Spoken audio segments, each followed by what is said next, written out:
सुप्रभातम सुप्रभातम विद्यार्थियों। छत्तीसगढ़ राज्य open school विषय ओपन स्कूल का कक्षा 10वीं विषय अर्थशास्त्र का मैं अध्ययन कराने जा रहा हूँ। तो सभी विद्यार्थी इस वीडियो को अच्छा से देखें और देखने के बाद इसको अपने कॉपी में लिखें। अच्छा लगेगा तो बिल्कुल लाइक करिएगा, जिसमें लाइक करोगे तो मेरा भी उत्साह बढ़ेगा वीडियो बनाने का।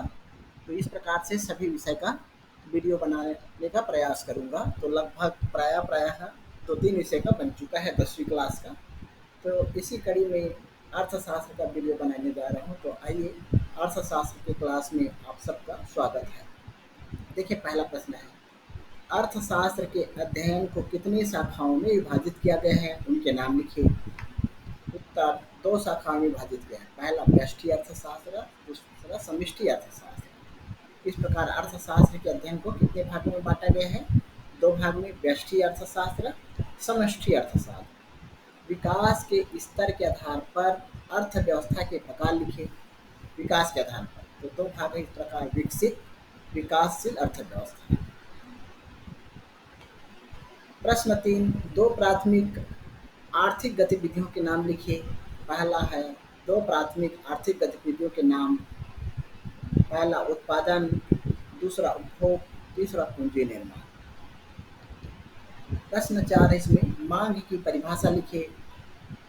वस्तु की वह मात्रा जो दी गई कीमत पर दिए गए समय में खरीदी जाती है, मांग कहलाती है। क्या कहलाती है?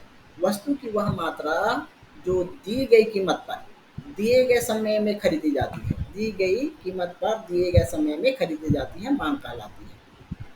देखिए, बीमा की परिभाषा। बीमा एक वित्तीय उत्पाद है। वस्तुनिष्ठ भी पूछा जाता है, बीमा एक उत्पाद है तो सत्य लिखना है।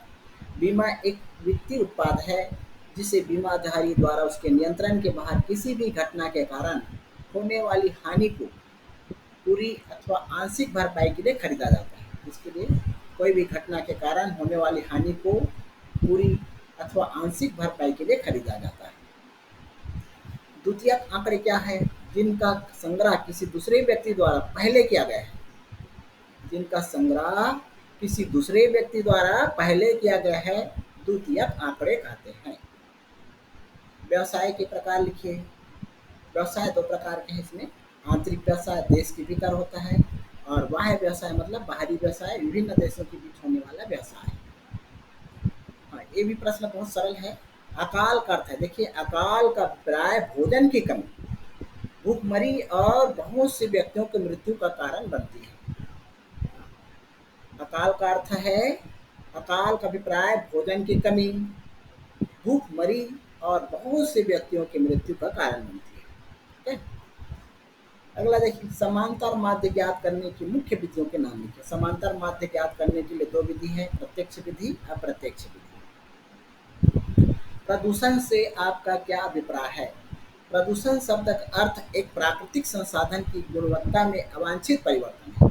जैसे प्राकृतिक संसाधन है, उसकी गुणवत्ता है, उसको बिगाड़ देना है ना, उसमें दूषित कर देना, वही प्रदूषण है।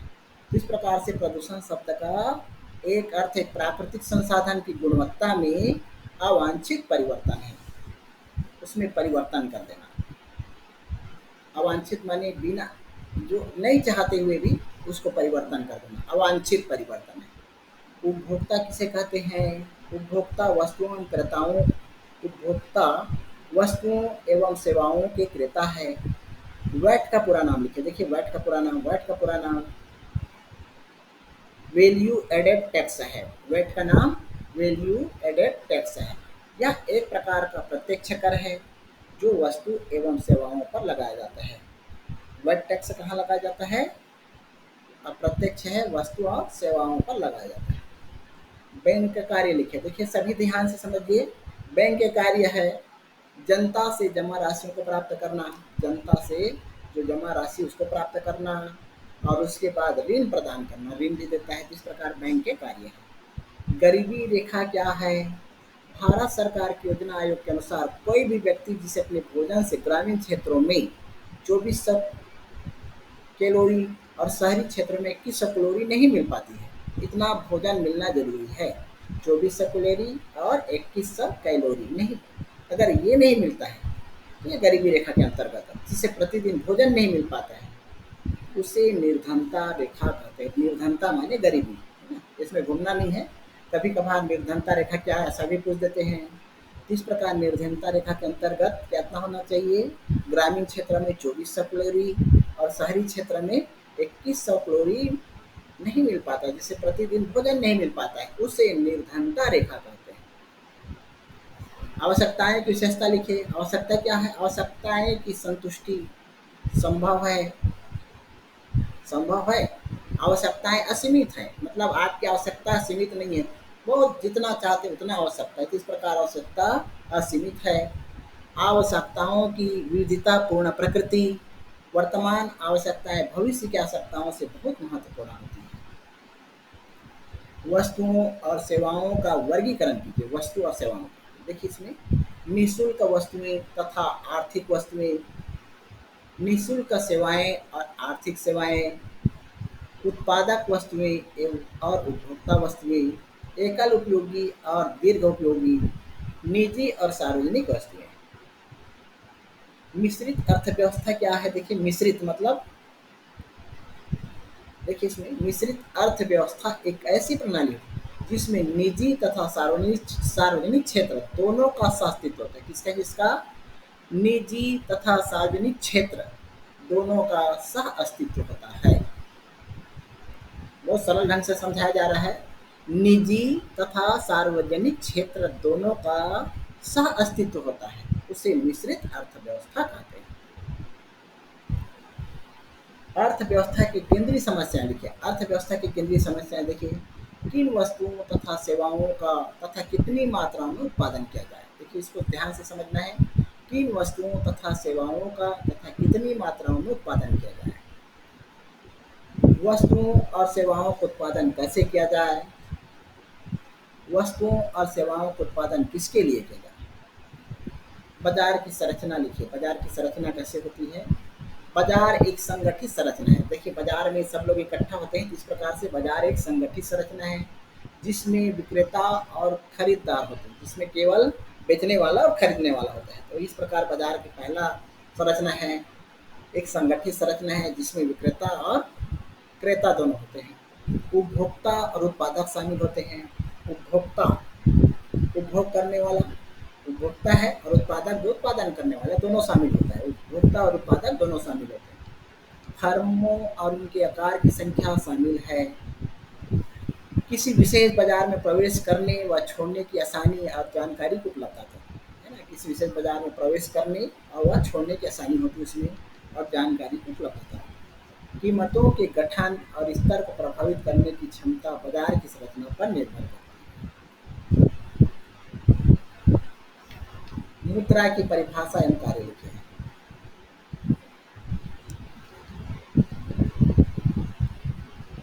विनिमय के माध्यम से समाज द्वारा सामान्य रूप से स्वीकार किया जाए। विनिमय के माध्यम से समाज द्वारा सामान्य रूप से स्वीकार किया जाए। क्रय शक्ति का संचय का शक्ति है और जिसे उधार चुकाने के लिए प्रयोग किया जा सकता है। ये मुद्रा है और मुद्रा का कार्य है विनिमय का माध्यम है, मूल्य का मापक है, मूल्य संचय का आधार है, भावी भुगतानों का आधार है, क्रय शक्ति का हस्तांतरण है। इस प्रकार अर्थशास्त्र में आंकड़ों के महत्व को लिखे।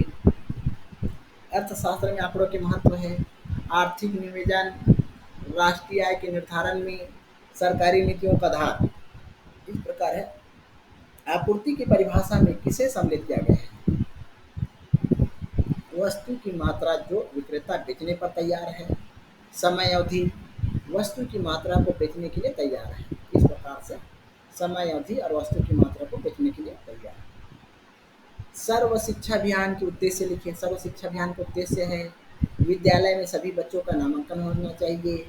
सर्व शिक्षा अभियान मतलब 14 वर्ष से कम जितने भी विद्यार्थी, सबको विद्यालय में सभी बच्चों का नाम होना चाहिए, किसी को गुमना नहीं। और शिक्षा गारंटी केंद्र का निर्माण है। विद्यालय के कैंपस में वापस भेजकर उसका सत्कार करना, इस प्रकार है। भारत के निर्यात एवं आयात व्यापार के नाम लिखिए। भारत के निर्यात दो मुख्य मद है, इंजीनियरिंग का सामान, हस्तलिपि, और आयात व्यापार का नाम है पेट्रोलियम, बिजली की मशीन। स्वतंत्रता के पश्चात भारतीय अर्थव्यवस्था की विशेषताएं में क्या परिवर्तन है? स्वतंत्रता के पश्चात भारतीय विशेषताओं में निम्न परिवर्तन हुए, लिखना इसमें। पहला, अर्थ सामंती अर्थव्यवस्था। दूसरा, पिछड़ी एवं गतिहीन अर्थव्यवस्था। तीसरा, घिसी पिटी अर्थव्यवस्था। और चौथा, बिखरी हुई अर्थव्यवस्था। देखिए इसमें स्वतंत्रता के पश्चात भारतीय अर्थव्यवस्था की विशेषता में पहला, अर्थ सामंती अर्थव्यवस्था, पिछड़ी एवं गतिहीन अर्थव्यवस्था, घिसी पिटी अर्थव्यवस्था, बिखरी हुई अर्थव्यवस्था, इस प्रकार है। सार्वजनिक वितरण प्रणाली के 3 तत्वों को लिखना है। आर्थिक सहायता, निश्चित मात्रा, उचित मूल्य की दुकान। सत्र 2022 में देखिए आया था ये 21, 22, 23 का प्रश्न पत्र है। इसको हल किया मैं, तो सभी इसको अच्छा से देखें। और कुछ छूटा हुआ है, प्राय सभी प्रश्न इसमें समाहित है। गेहूं के उत्पादन में प्रयोग किए जाने वाले संसाधनों के नाम लिखिए। गेहूं के उत्पादन में प्रयोग किए जाने वाले संसाधनों के नाम: भूमि, श्रम, पूंजी, बीज, खाद, उर्वरक। गेहूं के उत्पादन के लिए सब जरूरी है। भूमि होना जरूरी है, परिश्रम है, पूंजी जरूरी है, बीज जरूरी है, खाद और उर्वरक। उत्पादन में प्रयोग किए जाने वाले, पूंजी से क्या अभिप्राय? उत्पादन में प्रयोग किए जाने वाले सभी मानव निर्मित वस्तुओं एवं सभी प्रकार के धन को पूंजी कहते हैं। बैंक के 2 प्राथमिक कार्य लिखिए, इसमें दिया है, आगे लिख दिए वहां पर ऊपर में। निम्न आंकड़ों का समांतर माध्य ज्ञात कीजिए। समांतर माध्य जैसे 4, 6, 8, 10, 12, 14। तो समांतर माध्य बराबर होता है समस्त प्रेक्षणों का योग, सबको जोड़ेंगे, और प्रेक्षणों की संख्या कितना बार है, 1, 2, 3, 4, 5, 6। तो सब कुछ जोड़ करके 6 से भाग देंगे। तो सबको जोड़े कितना आया, 54, और बटे 6, तो 6 नहीं है 54। इस प्रकार समांतर माध्य 9 होगा। कितना होगा, 9। प्रति व्यक्ति आय का सूत्र है, प्रति व्यक्ति आय बराबर राष्ट्रीय आय बटे जनसंख्या ही बटा है। धार्मिक विकास से आप क्या समझते हैं? तो देखिए इसमें भावी पीढ़ी को अपनी आवश्यकताओं को पूरा करने की क्षमता में हरास किए बिना वर्तमान पीढ़ी को आवश्यकताओं को पूरा करना ही धार्मिक। मतलब आवश्यकताओं को पूरा करने की क्षमता में हरास किए बिना, किसी को निराश किए बिना वर्तमान पीढ़ी को की आवश्यकताओं को, वर्तमान पीढ़ी की आवश्यकताओं को पूरा करना ही धार्मिक विकास है। उपभोक्ता अदालत में शिकायत किस अवधि में की जा सकती है? उपभोक्ता अदालत में शिकायत वस्तु के क्रय की तिथि के 2 वर्ष के अंदर की जा सकती है। कितने अंदर? 2 वर्ष के अंदर। पर्यावरण के 2 मुख्य घटक के नाम लिखिए। पर्यावरण के 2 मुख्य घटक है जैविक तत्व, अजैविक तत्व। सीमांत लागत को परिभाषित कीजिए। देखिए सीमांत लागत का अर्थ है अतिरिक्त लगाया जाना चाहिए।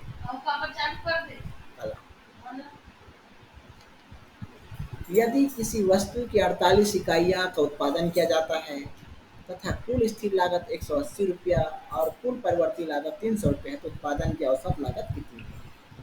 तो कुल लागत बराबर कुल स्थिर लागत प्लस कुल परिवर्ती लागत। तो 180 प्लस 300 तो 480 हो गया। इस प्रकार कुल लागत कितना आया, 400। तो औसत लागत है कुल लागत बटे यहाँ पर वस्तु की इकाइयाँ, कुल लागत बटे वस्तु की इकाई, मतलब उसको 48 से कम 48, 48 में 10 वर्ष प्रति इकाई होगा। पूंजीवादी अर्थव्यवस्था की 3 विशेषताएं लिखिए। पूंजीवादी अर्थव्यवस्था में निजी संपत्ति का अधिकार होता है। पूंजीवादी अर्थव्यवस्था में किसका अधिकार होता है? निजी संपत्ति का अधिकार होता है। प्रत्येक व्यक्ति को संपत्ति प्राप्त करने का, प्रयोग करने तथा क्रय विक्रय करने का अधिकार होता है। पूंजीवादी अर्थव्यवस्था में प्रत्येक व्यक्ति को संपत्ति प्राप्त करने का, प्रयोग करने का तथा क्रय विक्रय करने का अधिकार होता है। पूंजीवादी अर्थव्यवस्था में लाभ का उद्देश्य प्रमुख है। पूंजीवादी सबसे महत्वपूर्ण उद्देश्य होता है लाभ, तो लाभ का प्रमुख उद्देश्य है। पूंजीवादी अर्थव्यवस्था में संचालन एवं समन्वय कीमत यंत्र द्वारा होता है। आवश्यकताओं के अर्थ लिखिए। आवश्यकताओं में उतार और प्रसार होता है। आवश्यकताएं मानवीय आवश्यकताएं एवं आर्थिक आवश्यकताएं। मुद्रा की किन्हीं चार कार्यों को लिखिए। पहला विनिमय का माध्यम, मूल्य का मापक, मूल्य संचय का आधार, भावी भुगतानों का आधार और क्रय शक्ति का हस्तांतरण। स्वास्थ्य और जीवन बीमा में चार अंतर लिखिए। स्वास्थ्य देखिए, स्वास्थ्य बीमा, इसमें बीमाधारी चिकित्सा बीमा की राशि बीमाकर्ता से प्राप्त करने का अधिकारी हो जाता है।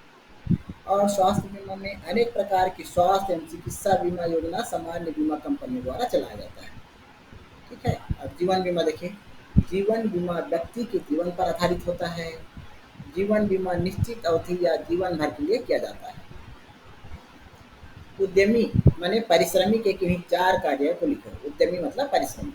उत्पादन की योजना बनाना, उत्पादन के साधनों को संगठित करना, कार्य का विभाजन करना, तैयार माल की बिक्री करना, धन की व्यवस्था करना। वस्तुओं एवं सेवाओं में चार अंतर लिखिए।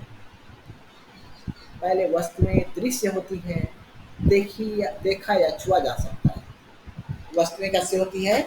दृश्य होती है, उसको देखा या छुआ जा सकता है। सेवाएं अदृश्य होती है, इसे देखा या छुआ नहीं जा सकता है।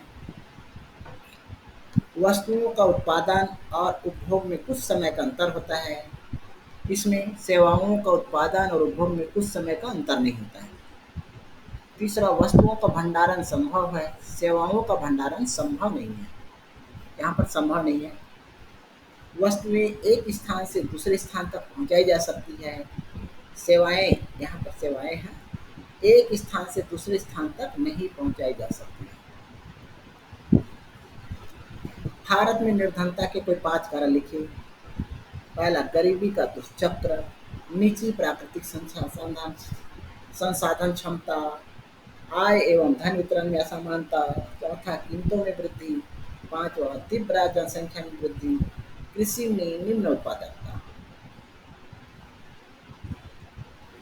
पूर्ण प्रतियोगिता की विशेषताएं को लिखिए। पूर्ण प्रतियोगिता ऐसी बाजार संरचना है जिसमें अनेक फर्म एक जैसे वस्तु का विक्रय करती है। इस बाजार में प्रवेश तथा निर्गम स्वतंत्र होती है। विशेषताएं, विक्रेता एवं क्रेताओं की बड़ी संख्या। दूसरा, अकेला उत्पाद। तीसरा, प्रवेश व बहिर्गमन की स्वतंत्रता। चौथा, पूर्ण प्रतियोगिता। पांचवा, उत्पादन के साधनों में कमी।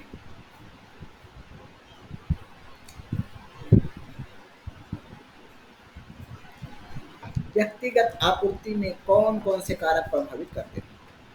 व्यक्तिगत आपूर्ति में निम्न कारक प्रभावित करते हैं। तो पहला, वस्तु की कीमत, उत्पत्ति के साधनों की कीमत, स्थानापन्न वस्तुओं के मूल्य, प्राकृतिक तत्व, तकनीकी ज्ञान। ये छूट गया है। अंतर्राष्ट्रीय व्यापार की किन्हीं 6 विशेषताओं को लिखिए। तो ठीक है, अगले बार इसमें लिखेंगे। मांग की परिभाषा, मांग की परिभाषा व मांग को प्रभावित करने वाले कारक तत्व को लिखें। मांग की परिभाषा, वस्तु की वह मात्रा जो दी गई कीमत पर दिए गए समय में खरीदी जाती है, मांग कहलाती है। और मांग को प्रभावित करने वाले तत्व है वस्तु की कीमत, संबंधित वस्तुओं की कीमत, संबंधित वस्तुओं की कीमत, स्थानापन्न वस्तु। प्रश्न 22, संतुलन कीमत क्या है? यह कब निर्धारित है? संतुलन कीमत वह कीमत है जिस पर किसी वस्तु की मांग तथा आपूर्ति की मात्रा दोनों बराबर होती है। वस्तु की मांग तथा आपूर्ति की मात्रा दोनों बराबर होती है। कीमत का निर्धारण उसकी मांग और आपूर्ति के बाजार की शक्तियों के द्वारा होता है।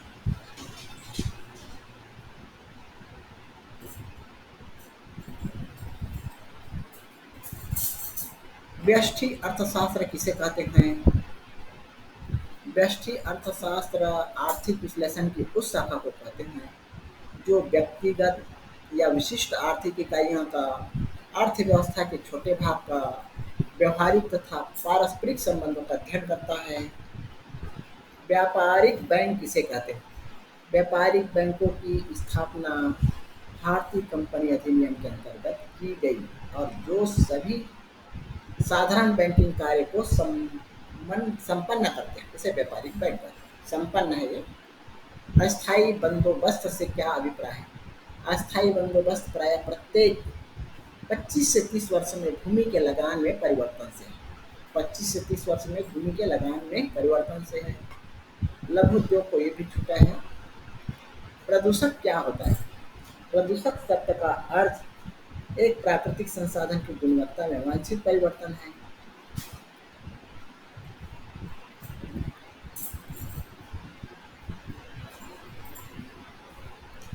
उपभोक्ता जागरूकता का क्या अर्थ है? उपभोक्ता जागरूकता में खरीदे गए उत्पाद और उनके स्वास्थ्य और पर्यावरण पर प्रभाव के साथ जानकारी और उपभोक्ता के अधिकार और उत्तरदायित्व शामिल है। पर्यावरण के दो मुख्य घटक हैं, बराबर आ चुका है, जैविक घटक और अजैविक घटक। भूमि और श्रम में कोई तीन अंतर। भूमि और श्रम में अंतर। भूमि उत्पादन का निष्क्रिय संसाधन है, श्रम उत्पादन का सक्रिय साधन है। ये निष्क्रिय संसाधन है, ये सक्रिय संसाधन। भूमि की पूर्ति लोचदार होती है, श्रम के मूल्य में परिवर्तन से उसकी पूर्ति घटती बढ़ती है। भूमि नष्ट नहीं होती, श्रम नाशवान है। भूमि प्रकृति का निःशुल्क उपहार है, श्रम मनुष्यकृत है।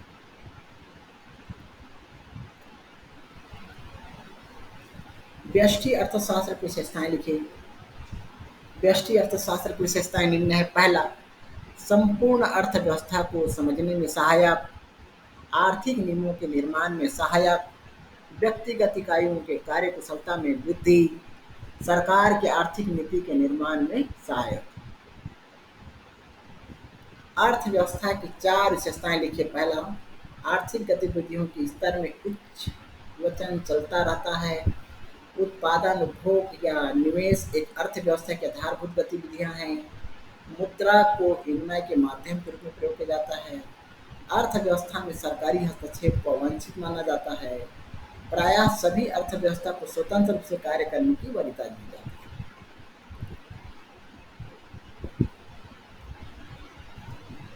अगला देखिए, संगठन और साहसी में चार अंतर। संगठन व्यवसाय आरंभ होने पर उत्पत्ति के साधनों में समन्वय करने का कार्य करता है। क्या करने का? समन्वय। और साहसी किसी व्यवसाय को प्रारंभ करने का कार्य साहसी कहलाता है। किसी व्यापार को प्रारंभ करने का कार्य क्या कहलाता है? साहसी कहलाता है। संगठन एक वेतनभोगी कर्मचारी होता है। प्रायः साहसी व्यापार का मालिक होता है। संगठन का वेतन पहले से निश्चित होता है और साहसी का लाभ अनिश्चित होता है।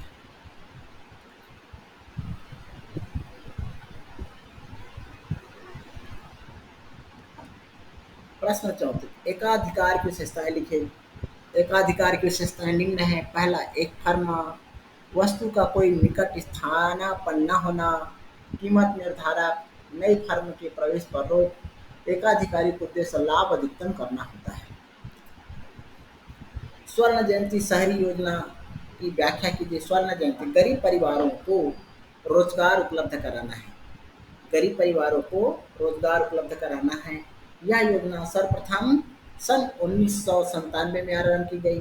इसकी योजना है स्वरोजगार सृजन करने का कार्यक्रम है, ग्रामीण स्त्रियों के लिए कार्यक्रम है, शहरी निर्धनों के लिए प्रशिक्षण, समुदाय विकास कार्यक्रम, वेतन रोजगार कार्यक्रम। कीमत वृद्धि नियंत्रण के उपाय लिखिए। नियंत्रण कीमत वह कीमत होती है जो सरकार द्वारा उपभोक्ता के हितों की रक्षा करने के लिए, उपभोक्ताओं के हितों की रक्षा करने के लिए और संतुलन कीमत से कम निश्चित की जाती है। अकाल का अर्थ बताइए। अकाल का अर्थ भोजन की कमी की स्थिति है। देखिए दोबारा यही है, अकाल का अर्थ है भोजन की कमी की स्थिति से है जो भूखमरी और बहुत से व्यक्तियों की मृत्यु के कारण बनती है। तो इस प्रकार ये अर्थशास्त्र का संभावित प्रश्न पत्र का उत्तर बना है। तो सभी लोग इसको अच्छा से अच्छा देखें। तो धन्यवाद बच्चों।